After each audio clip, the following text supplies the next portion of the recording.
কোনো প্রিয় বোন কমেন্টস করছেন যে ম্যাম, স্বামীর বীর্য সেবন করলে কোনো ক্ষতি হবে কিনা। ধন্যবাদ আপু সুন্দর একটা কমেন্টস করার জন্য। রমজানুল মুবারক। দেশের এবং প্রবাসের ভাই বোনদের প্রতি সালাম। আসসালামু আলাইকুম। আমি প্রভাষক ডাক্তার রিক্তা পারভিন, হোমিওপ্যাথি এবং আয়ুর্বেদিক চিকিৎসক, চেম্বার সেবা, হোমিও কমপ্লেক্স অ্যান্ড সেবা ডিজিটাল ল্যাব, উপজেলা মডেল মসজিদের পূর্ব পাশে, শিমুলিয়া, মাগুরা। আজকে এমন একটি কমেন্টসের অ্যান্সার করব যে কমেন্টসটি অনেক পুরুষ ভাই বোনেরা করে থাকে। ঠিক তেমনই একটা কমেন্ট, যেমন আছে কোনো এক শুভাকাঙ্ক্ষী, অর্থাৎ আমার কোনো প্রিয় বোন কমেন্টস করছেন যে ম্যাম, স্বামীর বীর্য সেবন করলে কোনো ক্ষতি হবে কিনা। তো এই প্রশ্ন কিন্তু অনেক পুরুষই করে থাকে যে আমাদের বীর্য স্ত্রী সেবন করলে কোনো ক্ষতি হবে কিনা, আবার স্ত্রী বলে থাকে স্বামীর বীর্য সেবন করলে কোনো ক্ষতি হবে কিনা। কারণ স্বামী স্ত্রী নিজেদের রিল্যাক্সের জন্য অনেক সময় এইগুলো করে থাকে, অর্থাৎ স্বামীর লিঙ্গে চুষতে থাকে এবং চুষলে অনেক সময় দেখা যায় যে বীর্যপাত হয়ে যায়। তবে এটা কিন্তু বড় মাপের ইসলামিক স্কলারগণ সম্পূর্ণ নিষিদ্ধ করেছেন,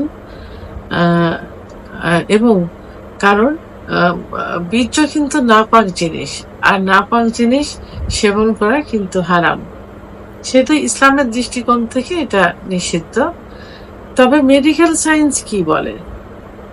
মেডিকেল সায়েন্স অনুযায়ী যদি কোনো মেয়ে, কোনো পুরুষ অর্থাৎ স্বামী স্ত্রী নিজেদের রিল্যাক্সের জন্য এটা সেবন করে থাকে, যদি মেয়েটির মানে ঘৃণা না লাগে এবং অশান্তি বা অস্বস্তিকর মনে না হয়, সেক্ষেত্রে কিন্তু সে এটা সেবন করতে পারে। এবং যদি তার স্বামীর যৌনবাহিত কোনো রোগ, যেমন সিফিলিস, গোনোরিয়া, এসটিডি, HIV ইত্যাদি রোগ না থাকে, সেক্ষেত্রে সেটা সেবন করতে পারে নিজেদের রিল্যাক্সের জন্য। কারণ বীজের মধ্যে কি থাকে? বীজের মধ্যে থাকে গ্লুকোজ, ফ্রুক্টোজ, শুক্রাণু, প্রোটিন ইত্যাদি থেকে থাকে। তো ক্ষতিকর পদার্থ সেভাবে কিন্তু থাকে না। তো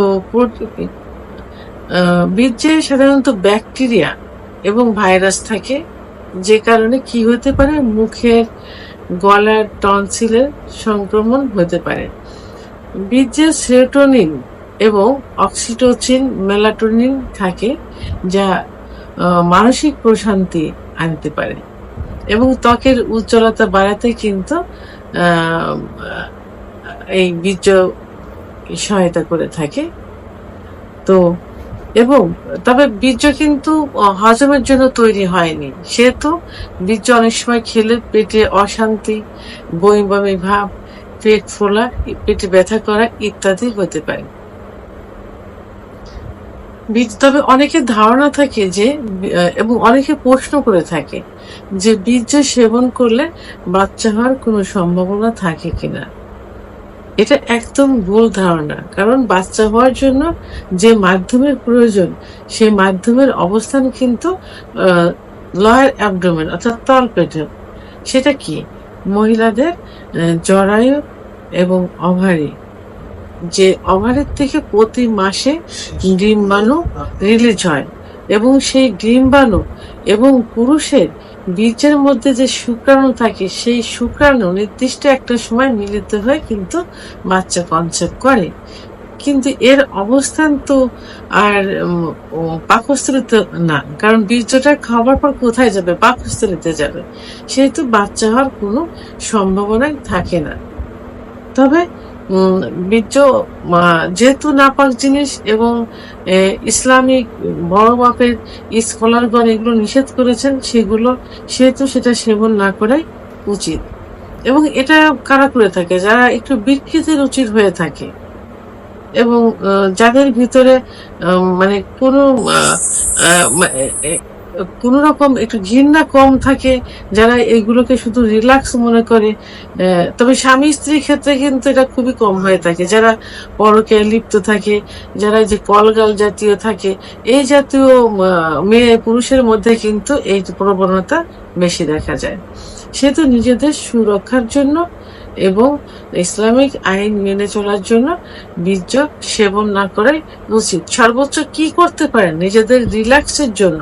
সহবাসের সময় স্বামী তার স্ত্রীর যৌনাঙ্গে আলতোভাবে চুমা দিতে পারে এবং স্ত্রী তার স্বামীর পুরুষাঙ্গে আলতোভাবে চুমা দিতে পারে। ভিডিওটি সম্পর্কে যদি কোনো মতামত থেকে থাকে অবশ্যই কমেন্টের মাধ্যমে জানাবেন। আর ভিডিওটি ভালো লাগলে লাইক, কমেন্ট, সাবস্ক্রাইব করে আমার সঙ্গে থাকুন। আল্লাহ হাফেজ।